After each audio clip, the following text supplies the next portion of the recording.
My next guest is Dr. Katie Ritter. She is the Chief Learning Officer at Forward Edge in Cincinnati, Ohio. Prior to becoming the CLO, she served as the Director for Curriculum and Technology Integration at Forward Edge, working closely with district leaders to help them identify needs of their staff, plan PD, and implement the PD. Katie oversees the team of 15 plus instructional technology coaches, is responsible for growth and development of the department, and is also the creator and oversees Edge U badges. She served on the leadership team for EdTech Coaches Network of ISTE from 2015 to 2020 and was a Future Ready Schools instructional coach thought leader from 2017 to 2020. She is also the co-host of the Restart Recharge podcast for instructional coaches, a Google Certified Innovator, coach, and trainer. Welcome to the podcast, Katie. Thank you so much, Tina. I'm very glad to be here. Appreciate you having me on. Well, I'm excited to dive into a little bit of your experience and some of the tips that you can give people who are working as instructional coaches. But we'll start off with the question I ask everybody. Tell me about a time when you were in the trenches and managed to crawl out. Yeah. Gosh, it feels like every day. Do you want to pick a day? Maybe I'll just throw a dart on the calendar. But I guess, because fair warning, you gave me this heads up to think about. So when I thought about kind of the context of maybe the audience who might be interested in this episode, and I think about the past few years, um, I really think about, myself for a number of years now overseeing a team of instructional technology coaches.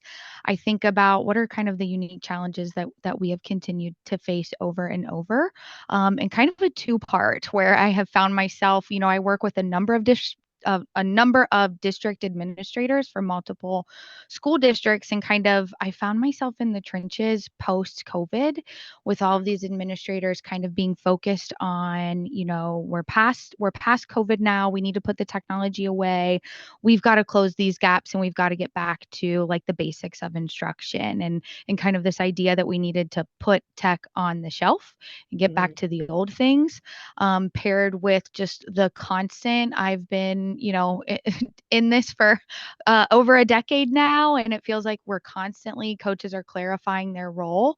So kind of saw this like just the whole admin not understanding what a coach and a tech coach in particular can do, Mm-hmm. just really exacerbated, paired with these conversations about needing to get back to the basics of instruction. So found myself with, a big knot on my forehead because I felt like I was just like banging my head against the wall Mm-hmm. every day. Like, how do people not see that we can't just put tech on a shelf? And how do people not understand that coaches can help embed technology meaningfully, with basics of instruction, with a lot of the things that we realize we need to support teachers with. So ultimately, kind of dug my way out, with realizing that, you can kind of lead a horse to water, but you can't make it drink. And I always go back to this quote that I share with people. I'm going to butcher it a little bit, but George Bernard Shaw, the idea is just kind of, the problem with communication is the illusion that it has been received. So that was kind of ringing in my head as I was butting up against these two kind of connected challenges with a number of administrators, and realize we've got to continue to show them, Sure. and just kind of realize that you show admin with data. So went to the drawing board and kind of developed like a big coaching program evaluation to present to admin from top to bottom what coaching is doing for their district, where it's impacting teachers, how it's translating to learned and implemented skills into the classroom. And that really changed conversations with administrators we were having at both the building and the district level.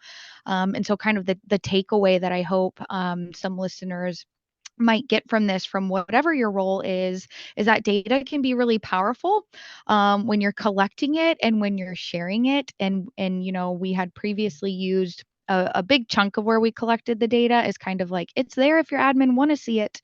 And then with digging out of the trenches in those situations, we realized we had to be more intentional about presenting and really telling the story with the data. So that was kind of a big aha to me, was to kind of, when you're in a jam, there's data everywhere that we can collect. You don't have to come up with a whole new survey. You can probably get your information to help drive your decisions.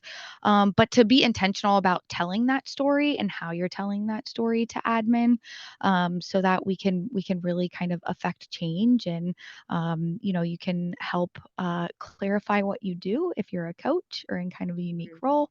And ultimately, we can really, get to the heart of helping teachers and kids when everybody's kind of on the same page and has a clear direction forward. So that was a kind of a big aha, and again, has really just changed some conversations for us. Yeah, and I think a lot of people want to go into instructional coaching, whether it's ed tech or general ed coaching, to get into a type Mhm. of leadership role. So, talk to me a little bit about your journey, how you went from the classroom into different leadership roles, and how people looking for opportunities, maybe also how they can look beyond their school. Yeah, I think that's a great question. I get this question from people all the time who are looking for that next step. So, a number of different things. So, please stop me if I ramble a little bit. We could dig into maybe one of them. But I think first and foremost, just reach out. I was a pretty new coach and I had all the things to learn and really nothing to give in the Mhm. way of advice and ideas. At the time, again, this was over 10 years ago, but at the time, Twitter was really starting to become big for a place for educators to connect and share online.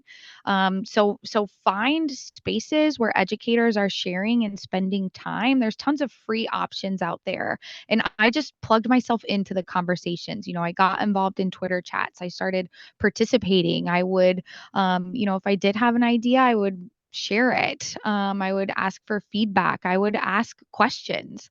I remember a time when I reached out, I participated in a Twitter chat that Tom Murray, with a lot of people know who that is with Future Ready Schools. He was hosting a Twitter chat for EdTech chat. And I just remember reaching out and asking him a question. And he was like, hey, this is really big. Like, why don't we connect offline after the Twitter chat? We had a Google Meet, and he helped me tremendously. So educators are really helpful. They're willing to reach out, but you have to take it on yourself to get involved in the conversations where they're happening. So that'd be my first little bit of advice. Mhm. My second piece of advice would be, there's a lot of opportunities to get involved in lead, whether that is in your own organization. I think, if you're not currently in a coaching role, finding opportunities, and finding ways to really show initiative. So, Mhm. maybe you're not a coach and maybe your district doesn't have coaches and you're trying to advocate that you need a coach in your district. Mhm. Host teachers, invite teachers in for lunch because you're going to show, some tips. Invite teachers to stay after school and dive into things together and ask to go observe other teachers' classrooms because you want to learn from them. When you start, acting like a leader or acting like a coach, you'll kind of start to be portrayed as a coach. So I think you can take that on some of these things, and no matter what role you currently are in, even in your own building in little ways. It's a PD day is coming up. Ask your admin if you can lead a session. Mhm. If there's been like a recognized need, volunteer to lead a session or to co-present with someone, maybe another coach. If you do already have coaches in the building, ask how you can partner with those coaches. So there's lots of little things you can do within the context of your own district to build experience, but then there's also lots of outside opportunities too. And Mhm. sometimes I think those might be the best opportunities. I know, in previous positions that I've held before, coming to Forward Edge, I felt very alone sometimes in terms of like my ideas. And, I wanted to innovate and I wanted to change things. And when I would look around, some of the suggestions I gave maybe wouldn't have worked, Mhm. because my leadership maybe wouldn't have let me do and lead the charge on some things. So sometimes those outside opportunities can be your best bet to kind of like find your tribe, find your people, find that group of folks who have similar mindsets and goals and passions within education that you can connect with, whether it be through different certification programs. I'm in Google Certified trainer, coach, innovator, now new Google Champions communities. I haven't worked as much as Microsoft, although though I know they have some comparable ones, but I can speak to Google's communities. They are thriving and there's tons of opportunities to present at conferences through them, to network with other educators, to lots of people meet through those communities who don't live geographically near each other. And they can go on to like do and create and build and share things together. And so if you're not finding those opportunities within your district, definitely reach out and seek those opportunities through, like I said, certification communities, conference networks, and just ask again, right? Like just being a participant in the communication. Sometimes you don't know what you don't know and you don't know where to go. So sometimes other people can kind of guide and lead you to a really meaningful community that might help you grow and learn. So that was a lot. So I'll kind of stop there and, Yeah. and see what you think. Well, I like the, wording of, finding stuff outside of your school or district if they're not letting you use your ideas or, thrive with kind of the passion that you have. So, like you said, working, towards a certification. Also, we talked a little bit in the pre-chat about PD badges. Is that something your organization works with people on earning, or are you talking about maybe getting PD badges from these larger national organizations? Yeah, so yes, our organization does do badges, which I can circle back around to. But I'm thinking more of, there's a number of professional organizations that you could get involved in from, all the way from ISTE, that's more of an international, ISTE ASCD merger now, to every state has like more of a local organization, which might be more approachable to really get your foot involved, to, some of these really big tools, tech tools that we're using commonly in our classroom, they all have their own certification programs that will not only equip you to better use those tools and implement into your classroom, but it's also, if you are looking for those next steps, you want to be put in a coaching position, earning some of those certifications that these programs offer just really kind of sets you up to be ready to take on that next role. It shows that you're becoming an expert in how to use these tools, how to use them effectively for instruction. Um, so that's what I was kind of referring to by, getting involved with some of those types of things, and as a place to start if you're looking for leadership, kind of putting some of those feathers in your cap from a certification standpoint and a broader knowledge. Can be a great way to kind of increase your skill set, make you more marketable without necessarily having to fork out all of the cash for an entire, master's degree or another advanced degree. So I think that's what I said. So I'll put a pin in it just to see if you had any follow up comments about that. But I can also circle back around to badges that we do here at Forward Edge. No, I think those are good segues into talking a little bit about just working with your organization. If people were to need some support, the people that work with Forward Edge, are they all tech coaches or some of them general instructional coaches? Yeah. So, high level, let me give you like the quick 30, 60-second rundown. Forward Edge as a whole. We're located in Cincinnati, Ohio, and the company was started primarily focusing on the technology side. So, we're kind of a technology solutions and service provider, is the official name, but we only work with schools. So Okay. across all of the departments and solutions we provide, we're really trying to empower educators and help them remove barriers to learning kind of through the lens of technology. So we offer a number of services, but primarily focus in kind of three main areas. The first is infrastructure support, so networking, infrastructure, cybersecurity. The second is like end user support, so IT, break fix, on-site desktop technicians, and then the third is instruction support. So that's where the team that I oversee comes in. So on really the rest of the companies dealing with like the back end, not really educator facing, but more like technology infrastructure side. Our team focuses on primarily two different audiences. The bulk of what we do, we actually serve as tech coaches to a number of school districts ourselves. So we're on the ground in schools every day, actively coaching. And then we've also begun to grow a number of programs that support instructional coaches, math, literacy, data, behavior, SEL, tech coaches, all encompassing on a national scale. So those offerings focus on coaches, but then we do have, to your point that you kind of started to ask me about, our Edu Badges program that our team creates. That's really for all educators. So we have lots of coaches that are in the program. The main audience that utilizes the program is classroom teachers, but we also get a lot of administrators. We get paraprofessionals, aides, school secretaries, because there's really kind of something in the program for everyone.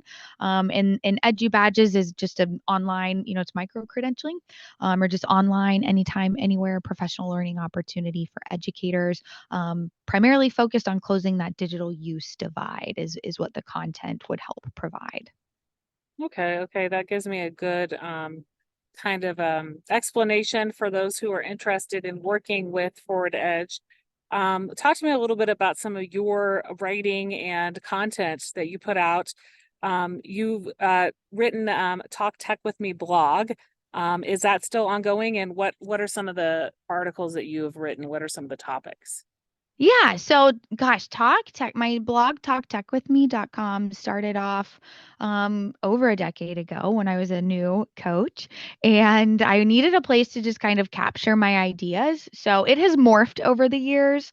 I have always actively been coaching while I've been writing it, and now overseeing our team of coaches. But so it's kind of from this perspective of lesson ideas, research, reflections just around effectively implementing technology, either, from the like lesson teacher perspective or from the coaching perspective. Lots of resources to plan PD, implement PD.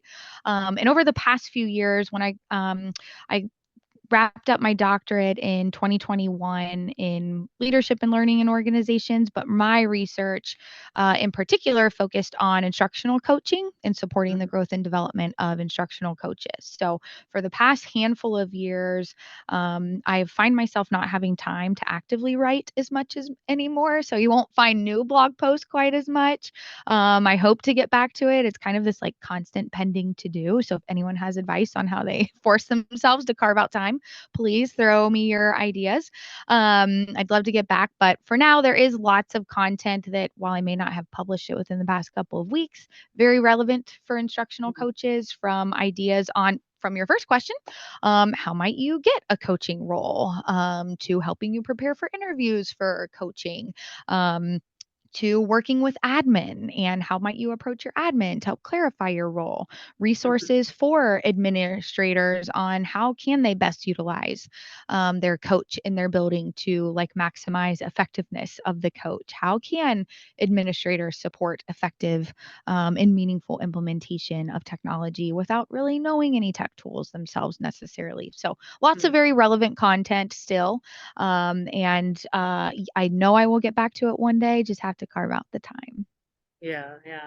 Well, you do have a podcast, as I mentioned, in the bio, the Restart Recharged podcast. So, what does that focus on? Yeah, the podcast was kind of a fun creative outlet when our team, through COVID, we were all felt so distant and separated, and we just needed something creative to have and devote our energy to this like positive new thing. So that's when the podcast started, and it's run by our team of coaches here at Forward Edge, and it's really just a podcast for coaches by coaches. So Mhm. we are in our we're on the back half of our third season now. And it's really just kind of every topic under the sun to help coaches. And so I don't know if you published the video for your podcast, but I'm sitting in our little podcast recording space just in case you did. We just had a couple of coaches on the team revamp it a little bit because we don't Okay. normally record video. And so the young ones on the team tell me that we have a real podcast now that we can record the video. Um, so, but no, we've covered every topic under the sun. Again, again, from working with your administrators to helping to clarify your role, to implementing coaching cycles top to bottom, to collecting data as a coach, to planning and providing professional development, working with elementary teachers. We had our season 3 opener was Jimmy Casas, and it was all about culture and recalibrating culture and how coaches help support school culture. That's one of my favorite episodes just because, I mean, Jimmy's amazing, but Yeah. I just think schools are in such a bad place right now. So it was just really timely and it really, really inspiring episode. So it comes out every other Tuesday. I'm one of the co-hosts for it. We interview lots of different folks, and it's just always with the lens and the perspective of supporting instructional coaches in some way. Cool, cool. So I will insert the link in the show notes for people who want to listen to Restart Recharged podcast. You let me know as well that you have spoken at conferences a lot in recent years. You're more of a participant, but talk to me about some of the conferences that you'll be visiting in the late fall and winter. Yeah. Gosh. So I have to orient myself to when you said this podcast might be coming out. I will be at, I think this is coming out after, but I will be helping support the first Google Champion Symposium in Sunnyvale. That is at the beginning of October. I will be going to VISTE, I believe, in Virginia. That's their state level EdTech conference. We do a lot of work with them with the VISTE Certified Coach program that we developed and put on for their instructional coaches in Virginia. So I should be there in December. I will be at FETC in January. I'm not sure if I'm going to TCEA this year. I'll be at McCall in March. Mhm. In Michigan, I'll be at OETC in Ohio in February, and then always at ISTE for the past, I don't know, 10 years maybe, at the end of June. So those are for sure happening. That's what I know of right now. I don't know, maybe there's something else that might pop up between here and there, but that is for sure where I'll be on the road. Mhm. Mhm. Yeah, so people can definitely find you there and connect with you. You talked to me a little bit about a coaches camp that you put Yeah. on. So talk to me about that. Yeah, absolutely. So, as I kind of mentioned a little bit before, over the past few years, we have just realized from, supporting our own coaches through some of the work that I've been, fortunate enough to do with coaches on a national level for a number of years. Coaches just don't get training, right? We take coaches, you're the great teacher, you're the techie teacher.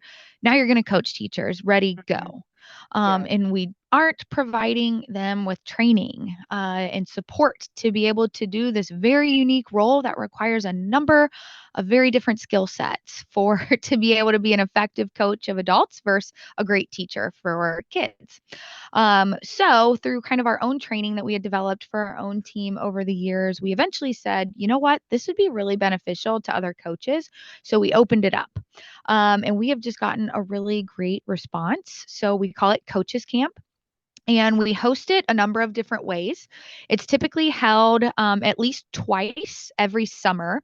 One option is virtual. So if traveling isn't an opportunity for you, you can attend virtually, and they're a little bit shorter days, but it's over the course of 3 days that takes place in the summer. And then we also hold it face to face is always our favorite option. Just you get extra like networking and interaction face to face that you just can't recreate online, even though we do a great job creating opportunities online. But we always hold a face to face option. It's 2 days held in Cincinnati, Ohio. Usually it takes place in July, toward the Okay. end of July. So, those are options this year. I think the podcast is coming out after, but depending on how it goes, you can maybe be on the lookout in the spring or maybe next Okay. fall if summer doesn't work. We're trying it out for the first time during the school year this October, Okay. 9th, 10th, and 11th Okay. of 2023, because we do get a lot of feedback from folks who just aren't on contract over the summer, so they don't want to work, or they're on vacation. So we're trying it out for the first time during the school year to see how it goes. So like I said, if this podcast comes out after those dates, if it goes really well, we may do a spring option or, be on the lookout next fall. But it's really, we have people who aren't even coaches yet, but they want the coaching job, to they are entering their first year coaching, all the way to people who have been coaches for 10 years. Hmm. We also hold it for individual teams. Like last week, we actually just wrapped it up for Santa Fe School District, and we just did it for their team of 17 coaches. So we've done it that way a number of times too, if a school has a large group of coaches. But it's really just top to bottom, what people need to know as a coach. And so, what has been really heartwarming and rewarding, but also makes me so sad at the same time, is how many coaches who have been coaching for 5, 7, 10 years who come to coaches camp and tell us that it's the first time they really understand what their role is, and they really feel set up to be successful now in their role, just because they've never actually gotten training or had someone sit down, and they're usually leading the training. They aren't getting the Yes. training, right? Yes. So that's really what coaches camp is. It focuses on everything from like role clarification and marketing yourself, to creating a systemic coaching program so you aren't one more thing, to implementing formal coaching cycles, planning and leading PD, really providing feedback and engaging our adult learners. So, like I said, it really just kind of runs the gamut of topics, but it's really kind of everything that we feel very strongly that coaches need to set them up for success. So we always have information posted about when our next dates are on our website, forward-edge.net, forward-edge.net, and you'd be able to find Coaches Camp just from getting to the homepage. So Yeah, it sounds like a great opportunity. And as you said, not everybody wants to use summertime, so it's good that you're hosting something in the fall. People can find out like whether they've been in the role for a while or brand new. As you said, there's not often district or building support for coaches. So, mhm. yeah, I'm glad that this is something you all have managed to put together and hold for several years now. So, thank you for Yeah. your effort in that. And Yeah, and we also have I also like to share, just because, Forward Edge in, the first 15 years of Forward Edge, we were very local to Ohio, and then particularly with our cybersecurity program, and then our coaching programs on my team, and our Edu Badges program, we've been kind of opening up nationally. So people are still kind of learning who Forward Edge is. So I always like to say that our coaches camp, it's part of our larger mentorship program, but the bulk of this award of the seal comes from Coaches Camp, and we do have the ISTE seal of alignment for the coaching standards. So I just always like to share that, because it's a third party who's vetted all of the content and evaluated it and really deemed it high quality professional learning for those folks who are in that coaching role and really trying to achieve and implement those coaching standards. mhm, mhm. Well, we've had a great conversation focused on your role and how you have now been working with Forward Edge and implementing some of the resources and camp, and just your passion about helping out instructional coaches, whether it's ed tech or general. Out of everything we talked about, what's one thing you'd like listeners to remember? Yeah. Okay, I think I might say two things, and I'll keep them short. The first would be, when I was in high school, I had a teacher say to me, and it stuck with me ever since. So I always tell people, but if you wouldn't vote for yourself, why would anyone else? Yeah. So I just like to share that with educators, because I think a lot of times, they're humble creatures, and they don't like to brag on themselves, and maybe a little bit afraid to maybe put their hat in the ring if they are thinking about taking that next step, or really Mhm. interested in that next step. So I would just encourage you to first and foremost believe in yourself. And you've got to vote for you. Otherwise, you're not going to convince other people to vote for you. Mhm. And then, secondly, was a quote that a colleague of mine saw hanging on the wall, and it was Marissa Mayer. It was one of those code, oh gosh, I'm blanking, code.org and the Code Week posters that she had, and it was a quote from her. And it was when I was interviewing for my role at Forward Edge right now, that I very much thought, there's no way that I could do this. So I take my advice from my previous quote. But the quote said, I always did a little something I wasn't ready to do. I think it's how you grow.